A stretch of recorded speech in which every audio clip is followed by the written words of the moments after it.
What is today? June 20. It's 19th. 19th. Hang on one sec, guys. Can I see it? That's over. Yeah. I think what happened is it was you pressing on the buttons. buttons. Yeah.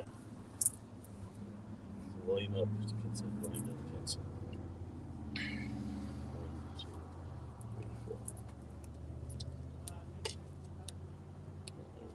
Nice.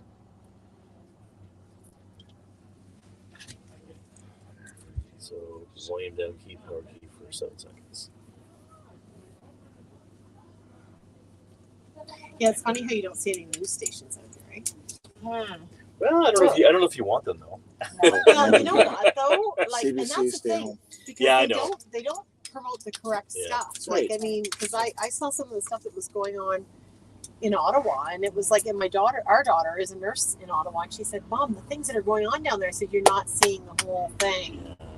Like, there is nobody defacing Terry Fox. I can guarantee you that. You know." That's why I said, I told you, I'm like, okay. Okay. Well, is that camera going? No. This one? Yeah, because we're live right now. Oh. Oh, I didn't know that. Yeah. Oh, sorry, we had some technical issues. There you go, Keely. Awesome. Okay. Well, I'll wait for Keely. I was gonna, but Yeah, 1 second.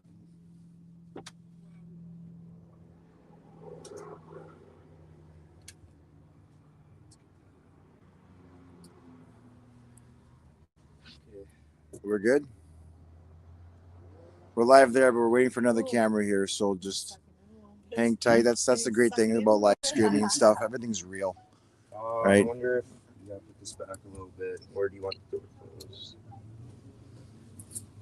That Happy is probably Father's Day, everybody. Thank you. That's my phone's been going off there from the kids. It's been great. Wish everyone a happy Father's Day. Right on. Okay, you ready on that one? Yep. Shall say. We're good. Who is James Todd? Welcome everybody. That's with Sam in the little shed and Prov the Dan. We're back in the shed and there's been a great improvement. If you look above, we've got a skylight in there. It's awesome. A good breeze coming through here. We got a couple real special guests here, but this is a very, very special corner that we're on right now. We're at the corner of Highway 94 and Highway 17. And when I left to Ottawa, we were about a couple hours behind. We thought we were behind, but the car was really, really late. And I knew we were going to Ottawa, but this corner is where everything just struck me really deeply inside. And I hadn't seen any crowds yet. And we got to the corner of Highway 17 and 94. It just all happened for me. My whole identity as a Canadian was just completely ignited. The journey had began, and it began, and you got to witness this. There's special guests here. They own RJ Spuds, the corner of Highway 17, and we also have a truck for a husband. He's one of our great truckers. I just think it's great, right? Your business, it's you guys that are responsible for the food chain and everything, and I think it's a very neat combination. But it was your restaurant. This place was absolute just pandemonium. It was incredible. I don't know, a couple thousand people all around this area, this corner. It was like you were coming to the greatest exhibition ever, and it was. And it was. It was, yeah. No, I was down the road. Yeah. It's the same everywhere, but yeah. But I heard through the grapevine that this was the place to be. Like literally while it was happening, people are texting each other like, "This is unbelievable." You get down there. Now, meanwhile, where we were was pretty well the same thing. So I was on McEwen Avenue. Okay. Yeah. So like just walk us through this real quick. Like, you heard they were coming. Were you anticipating it to be what it was, or? Well, we heard they were coming down Pinewood Parkway. Yeah, and then that had a kibosh put onto it, and that was actually running pretty smooth, but they just ended it. So our city had a little bit of a so then they couldn't make it down 94. So anyways, it was all rerouted. So at the end of the day, we had a full parking lot here hours before they showed up. And I want to say also the night before that the owners of Central Welding in North Bay had contacted me and asked me if they could send a donation. And I said, well, yeah, sure. So I gave them my email address, and I actually had to call her back because I said, I think you put too many zeros on there. And she said, go clear the shelves out of Walmart. Oh, man. For those truck drivers. Yeah. Wow. 100%. Yeah. So I went with a very large donation and cleared the shelves out with about 2 hours notice before they closed. And our son was out on the highway with his girlfriend. Our staff, they volunteered for that. They weren't paid, and then Central Welding paid for their wages. They said, no, we're paying everybody to be. Wow. So they really came up, and had the backs of everybody that was here as well. So Canadians are really hungering. Yeah. No pun intended. Yeah. For this to happen. Yeah. Yeah. Isn't that one of the most touching things about that experience? Was the way everybody came together, and there was almost no question about what everybody was being called to do in the moment. It was just to support in whatever capacity, however you were going to figure it out. It was to support the thing because it just resonated. Yeah, and it was funny because for the amount of people that were on this property, there was no. The police were here. There was no problem. There was no mess. I think, like I said to you, I think we picked up one coffee cup. And that's, I don't know how big is the property here. That's the same thing as Over Ottawa. an acre, one coffee cup with all those people in here. I mean, that says a lot too, right? Ottawa's the same thing. Couldn't find garbage. Yeah, exactly. It was all in bags on corners. I mean, from what I saw, like, the public was keeping the streets cleaner in Ottawa than their own employees, right? So. And I noticed too around the Tomb of the Unknown Soldier, there was all kinds of ice buildup along the stairs going down. For hours, there's like 5-6 guys, maybe some girls too, chopping this ice, piles everywhere. I mean, the respect that came from these Canadians, from garbage to ice to everything, was beyond comprehension. Yeah. And now, you're a trucker? Yes, I am. And where were you when all this was going on? Were you? I was in the U.S., Wisconsin. Okay. Okay. So did you find that you had a hard time to really explain to your husband what was really going on? Like, how do you I honey? kind of knew what was going on because I'd seen some pictures and stuff. And lives. Yeah. I was doing a lot Actually, of lives. I'd seen the convoy when I was going through Thunder Bay, so I knew it was big. I knew it was going to be a big day. So, honey, buckle up. Interesting. So I mean, lives. I think my impression is that lives blew up in Canada and really everywhere, but blew up in Canada for the convoy. Yeah. Like, I don't think. There was records set by the amount of people that were tuning in around the world to see what was happening here. So what was that experience like? Well, even, going live here, Jeff's in Wisconsin, and yet I see him log on, because he's sitting in his truck, right, waiting for whatever, and he logs on, and I'm like, oh, you should be here, Jeff, remember? I was like, you got to see this, and anyways, it was good because it brought people here, but then they couldn't get here because they had shut down the highway on Highway 94. So they couldn't get in. Oh boy, I didn't know that. That's too bad, right? Yeah, but because I look at it as like, I don't think there's no room. They wouldn't have gone in. Yeah, You couldn't have parked a motorbike sideways in here, and I stick to that because, And this is a really big. It's a big parking lot. Yeah. Yeah, and Jeff bought the parking lot when that was. Oh, about 15 years ago. Yeah, because we originally had rented our spot here. And then they offered it to us, and I said we'd be crazy not to buy that's great location. Now, I could change gears right now a little bit to the present moment. Yeah. Okay, this is we're June 19th. James Topp just left here a few minutes ago. Yes. Okay, and all morning we were planning on having him come here because I know what you guys stand for. You know what he stands for, and there's a coalescence. But if you look out the window over here, I'm looking as I got here, and I see a destination sign, and never noticed it. It says Ottawa, 360 kilometers. Yeah. What came to my mind right away, the significance of 360. There's 360 degrees in a circle. That's right. And it's like we're coming around full circle now to Ottawa. So like we talked about this morning, it's like there's a torch that was handed from the truckers to James Topp. And James Topp is not James Topp. Like as we're saying in our campaign and everything, we're all James Topp. And James Topp's a very humble man. Is not really a guy that it's about all this attention, right? And he's really doing this for everybody, right? For what it means to be Canadian. But it's really significant. Trucker convoy stopped here. James stops here. And we're 360 kilometers away from Ottawa. What is this? How does this hit you? Like this location, everything with that. You being a trucker, you guys looked after the supply chain, everything. But like I said before, the military looks after the issues, oftentimes out of the borders, sometimes in the borders, especially for natural disasters, all these things. But now the truckers stood up and took on the responsibility of inside the borders. And then the veterans are coming over. Do you feel like you've given the baton to them? This must be an incredible feeling of beyond regular purpose for a truck driver. But now the trucks are getting got involved for our country. How put this together for me, because how does that make you feel? Like, well, it makes me feel good. It makes me feel good to be a Canadian. Yeah. And with the trucking industry and everybody coming together, it's great.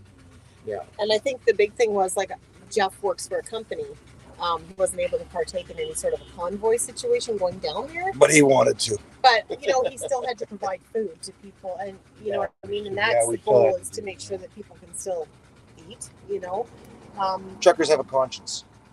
Yeah. Yeah. And they're not recognized enough, really, when you think about it, because everything comes off a truck. It doesn't matter what it's all coming off a truck at the end of the day. It occurred to me recently, as I'm trying to unpack this thing and understand it, is that truckers in many ways are the backbone of our country. So the logistics, nothing would operate without the backbone. Nothing would operate without servicing all the other different parts.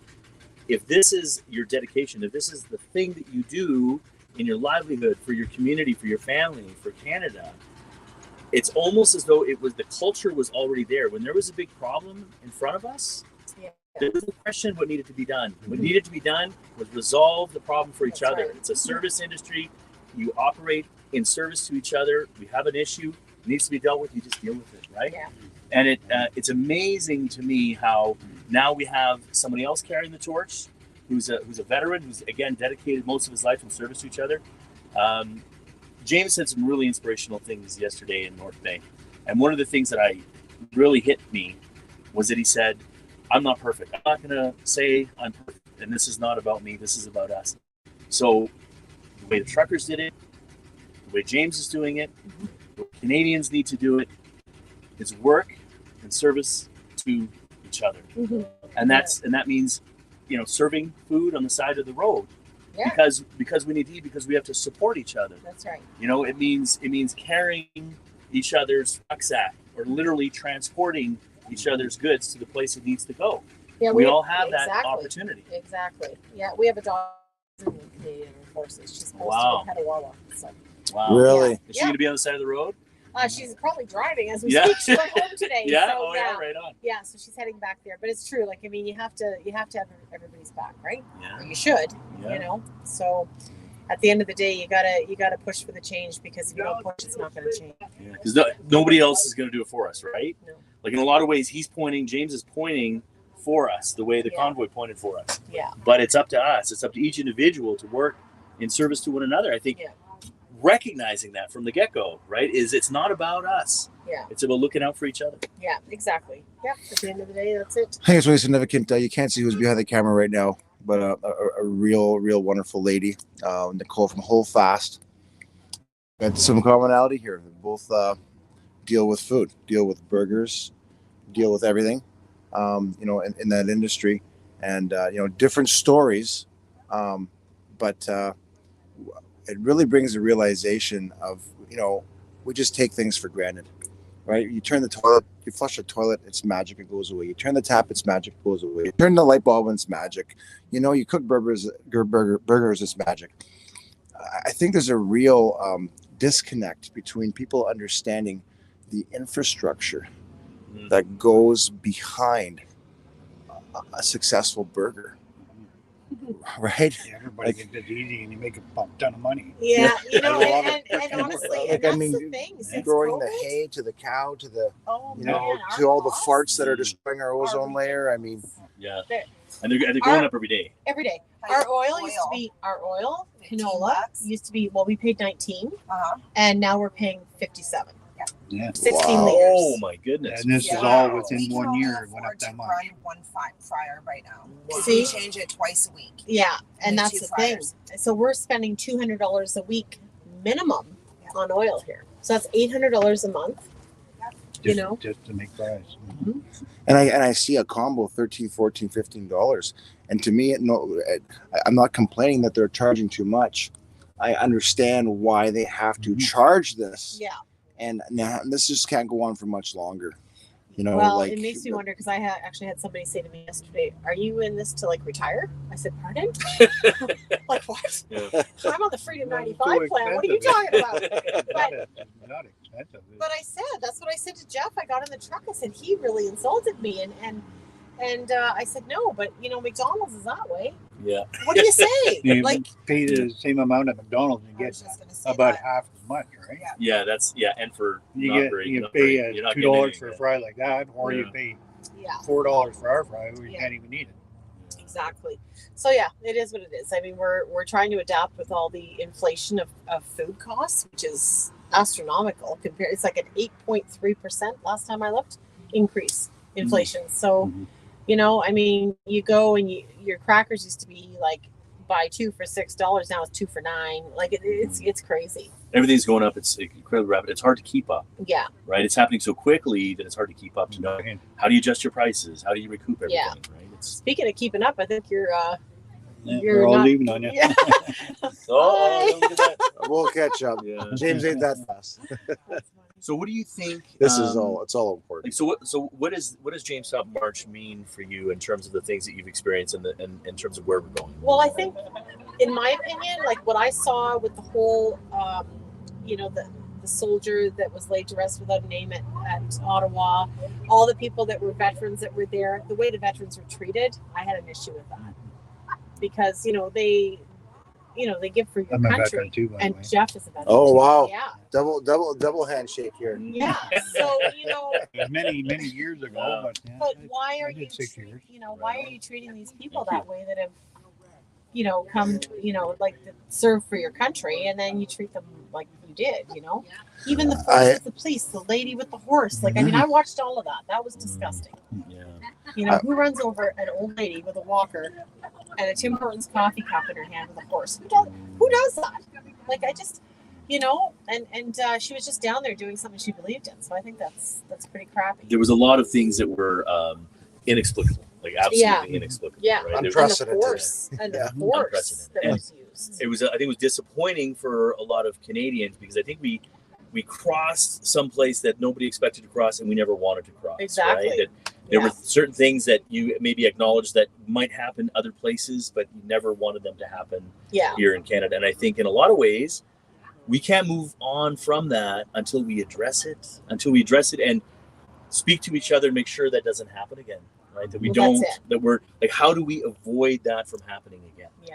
How do we make sure that we have enough respect for each other that when Canadians ask for a conversation with their leaders, we talk it out, because that was the point of Ottawa, was opening up the conversation. Yeah. So now James is heading down for take two, right? Take two. And it takes each and every one of us trailblazing, right? Mm-hmm. So a lot of freedom fighters in this area trailblazed, and then the Freedom Convoy woke everybody up and we found each other. Now we have a mission, and a man on a mission is leading to Ottawa to, again, open up the conversation so we start to speak to each other. What do you think the most important thing is that we start talking to each other about? The mandates. Yeah. Mandates are big. And this and these further injections that I think really should not be, it's a choice, right? If you want to get it, get it. If you don't, then you don't get it. But I got it because I did movie production catering. Mm-hmm. And when you're making the income I was making and then told, we're not going to swab you anymore, you have to have your injection, then I had to get my injection. Mm-hmm. So it was under duress. Yeah, because I have to work. I'm not in a position where I can live off of, you can't live off of nothing. You know what I mean? So I got the injection. Jeff had to get the injection because he's crossing the border, Yeah, but that's not the main reason I got it. I got it because I wanted to go on vacation. Then that was the other thing. Why is it that we're suddenly trapped if you don't do something that's exactly, procedure, right? And I mean, it was a two-sided thing. Like, you don't want to sit on your couch and watch everybody's life go by that got the shot, but then meanwhile, if it never changes and nobody's open to discussion and nothing changes, then we're all still sitting on the couch going, what's happening? Well, yeah, but isn't it interesting now, they've gone after our freedom of our autonomy over our body, and now it's freedom of mobility. Yeah. The gas prices. How many people Yeah. can't even travel because of the price of the gas prices? I I know. mean, they've doubled in the past couple months, and now, I mean, this is not done. I mean, these rockets are still Just firing it up. after the COVID started there, gas was down to like 75 cents a liter. Yeah. And we Now went, it's over $2. and we went yesterday and filled Jeff's truck up with regular gas. And it At was, the reserve, the cheap gas. yeah, and it was 4 cents off a liter because it was their 1 year anniversary, and it still cost us $152 to fill the truck. Yeah. Yeah. So, you know, So if you had a message for for James, what do you want to tell him? be persistent. Yeah. Continue doing what you're doing. Push for the conversation. You can't do it unless you try, right? So, Truck on and don't yeah, give up. truck on. I heard that question yesterday. Someone was saying bye to him, and they said to him, keep it up. Yeah, keep going. And he said, it's my job. Yeah, see? And I Right. mean, that's somebody that's already done his Beautiful persistence. service, right? But he's continuing on. So that's a good thing, you know? And hats off to him for doing it. That's a lot of walking. Well, his service isn't done by his choice. No. That's the tough part too, Yeah. right? He wasn't ready. Oh, okay. So, Yeah. but, well, you know what? I mean, we do have the crew has gone ahead of us. Not that we can't catch up, but you know what? These are just the real people with real stories that don't seem to be quite violent to me. That seem to be quite contributory to society, and it's just so great to be able to hear just Canadians. And that was one of the missions when we started Live from the Shed in downtown Ottawa. Yeah. Was to expose the lie, to speak the truth, take action, and to be able to get the stories of people. There's people behind names and numbers in our government. There's people, souls. But yes, and there's a lot more to come. It's getting close. Anticipation is getting close. 360 kilometers away. We're gonna follow us. We're gonna be leapfrogging with them, and come see us at the shed and the bubble bus. It's gonna be bubble-ified atmosphere everywhere. And thanks so much for joining us. Thanks, guys. Okay, all right.